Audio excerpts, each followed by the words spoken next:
एक शख्स पैदल किसी रास्ते से जा रहा था। उसने देखा कि सामने एक बिजली के खंभे में पेपर चिपका पड़ा है और उसमें कुछ लिखा हुआ है। उसमें लिखा था कि कल इस रास्ते से गुजरते वक्त मेरे 50 रुपये कहीं गिर गए, मुझे ठीक से दिखाई नहीं देता है, कृपया इस रास्ते पर कहीं भी किसी को भी मेरे 50 रुपये मिलें तो इस पते पर पहुंचा दें। नीचे लिखे पते को पढ़कर उस शख्स का मन वहां जाने का करने लगा। उस शख्स ने पते को याद किया और उसकी तरफ बढ़ने लगा।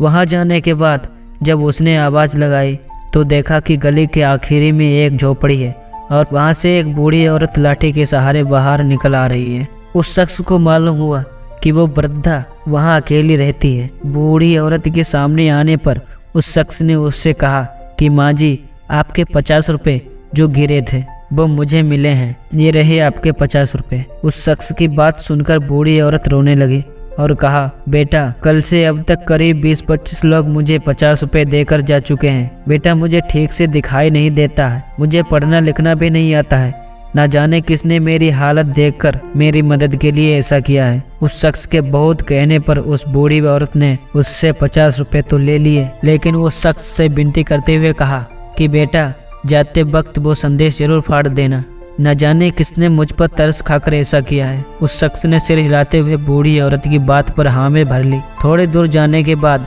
वो शख्स सोचने लगा कि आखिर मुझसे पहले आए उन 20-25 लोगों को भी तो उस बूढ़ी औरत ने वो संदेश फाड़ने को कहा होगा, लेकिन किसी ने उसे अब तक फाड़ा नहीं है, तो फिर मैं कैसे उसे फाड़ दूं। उस शख्स के मन में उस व्यक्ति के लिए बहुत ही आदर का भाव आ रहा था जिसने बूढ़ी औरत की सेवा के लिए इस तरीके को ढूंढा। उस शख्स का मन उस व्यक्ति के लिए कृतज्ञता से भर चुका था। फिर क्या था, उस शख्स ने भी बिजली के खंभे में लगे उस संदेश को वैसे ही रहने दिया। दोस्तों, इस कहानी से हमें यही सीख मिलती है कि हमारे मन में सिर्फ कर्म करने की इच्छा होनी चाहिए। मदद के तो अनेकों तरीके हैं। अगर हमारे अंदर किसी की मदद करने की इच्छा हो तो हम किसी न किसी रूप में भी जरूरतमंद की सेवा कर सकते हैं।